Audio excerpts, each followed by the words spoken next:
from the home front as usual, as we understand the Nigeria home-based Super Eagles, coached by Salisu Yusuf, lost 2-0 to Ghana in the African Nations Championship CHAN 2023 first leg second qualifying round game in Cape Coast yesterday. And of course, Salisu Yusuf as a team arrived in Cape Coast on Friday with great determination to get a great result away from home. And they started brightly in the contest, which was initially marred by a lot of fouls and physical duels in the opening half. And Nigeria had a chance to go in front just before 20-minute mark, but Chijioke Akuneto could not find the right connection to get the shot on target. And of course, on the stroke of halftime, goalkeeper Adewale Adeyinka nearly gifted the host a goal but managed to grab the second attempt as the game went into a break without a goal. Of course, just after the interval, Nigeria were penalized for a handball inside the penalty area, which forward Faye Brene converted beyond goalkeeper Adewale Adeyinka to hand the Ghanaians at the lead. Because of the introduction of Rangers man Chidubere Wabodo and Plateau United Muhammadu Sikafilu didn't really change the fortunes of the CHAN Eagles, who were struggling in the half.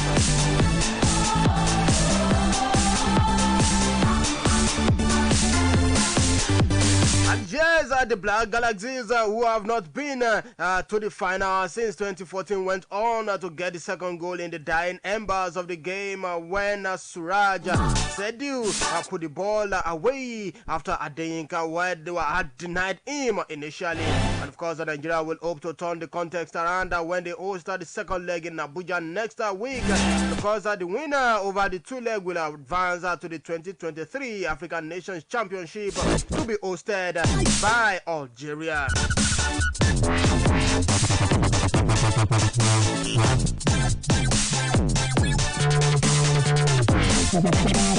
And moving on this morning, we understand that another Nigerian player signed for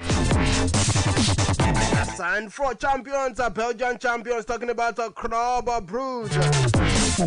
And yes, Club Brugge have announced the signing of Nigerian midfielder Rafael Onyedika on a 5-year contract. And of course, the Belgian Jupiter Giants announced Onyedika's signing on a statement released on their website.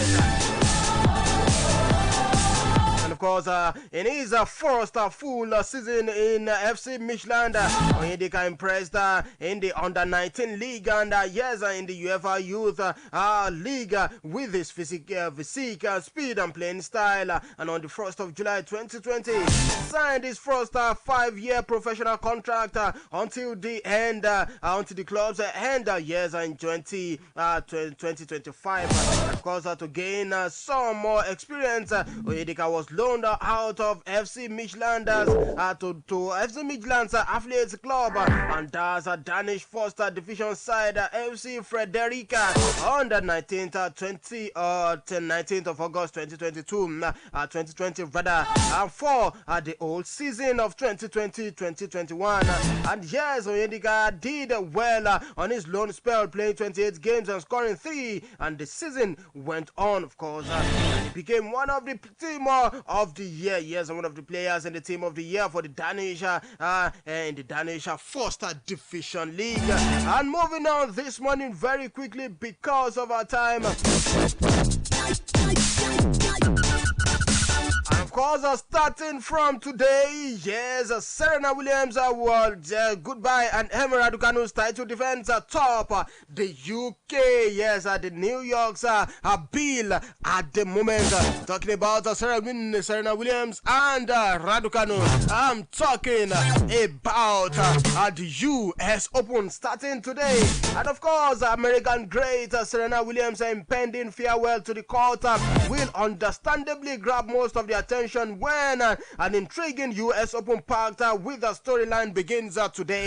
And here's a British teenager, Emma Raducanu's defense of the women's singles is another fascinating proposition. Why British men's number one Canon Norris try to bring back or back up his run to the Wimbledon semi-finals with another strong performance at a major. Because Spain's Rafael Nadal has only played once since pulling out of Wimbledon through injury, but has the chance to extend the men's singles record of 22 titles with the nearest rival Novak Djokovic not allowed to play. Because 35-year-old Serb, who is won a major title adrift, is unvaccinated against COVID-19 and is not allowed to enter the United States of America as a result. Because going into the final Grand Slam of the tournament of the year, who is it going to be for the men and women's category? We'll keep you updated as far as things are with the US Open. And moving on this morning, let's talk about transfers as we understand that Manchester United are ready to break the banks for Ajax and winger Antonio. And Manchester United have agreed a fee of £85 million a deal for Ajax winger Anthony, and United will pay guaranteed £80.75 million and another £4.25 million in add-ons for the 22-year-old who is expected in Manchester in the next 48 hours to have a medical. And of course, Anthony was once again left out of the Ajax squad for yesterday's game against Orient as talks between the clubs continued. Personal terms are not thought to be problem in this deal.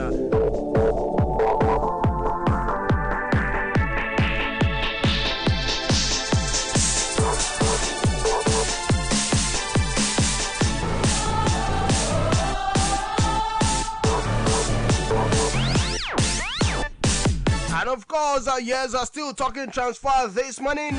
We understand at the moment that Chelsea winger, yes, talking about Callum Hudson-Odoi, is on his way out of the club for a loan move. And yes, Bayern Leverkusen have agreed a season-long loan deal with Chelsea for winger Callum Hudson-Odoi. And Hudson-Odoi is expected to fly to Germany today for medical. And of course, the move was in danger of collapse 24 hours ago. Yes, as Leverkusen wanted an option inserted in the deal, but Chelsea only wanted a straight loan, and it will be the first time the forward has been loaned out by the club. And yes, the talks went into night with the Hudson-Odoi representative, his brother Bradley, able to convince Lewandowski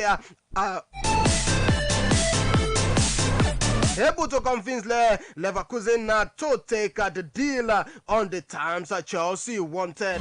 And yes, of course, as we understand,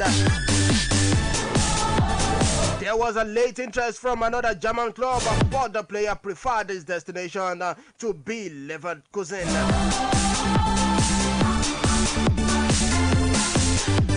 And still talking Chelsea this morning. Chelsea are weighing up a late move for Crystal Palace forward, talking about Wilfred Zaha. We'll see how things eventually pans out in that encounter. And very quickly, to result of matches decided yesterday in the English Premier League and selected leagues in Europe. It was 9 years West Ham United who did the needful against Aston Villa. 1-0 it ended. 1-0 draw between Wolverhampton Wanderers and Newcastle United.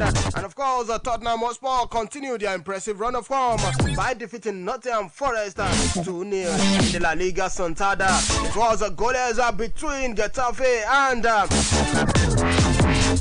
Villarreal. Barcelona whitewashed Real Valladolid 4-0 it ended, while Real Madrid away from home did the needful against Espanyol 3-1 it ended.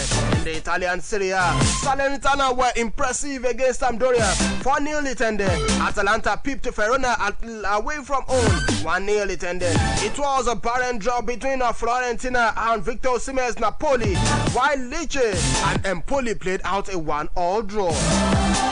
And in the German Bundesliga. Just 2 matches were decided yesterday. FC Köln played out a goalless draw with VfB Stuttgart, while entering Frankfurt did the needful against Werder Bremen. 4-3 it ended in the League One. Yes, France League One. Nantes did the needful against Toulouse.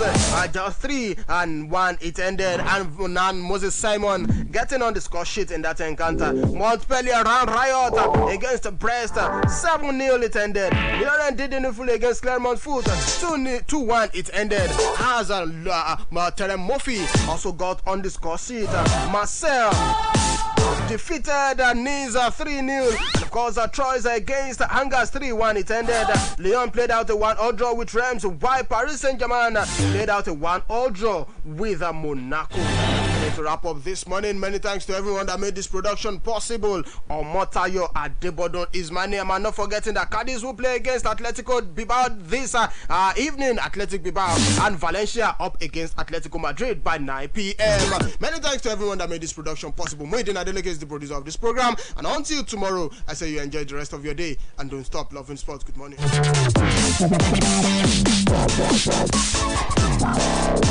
Hey!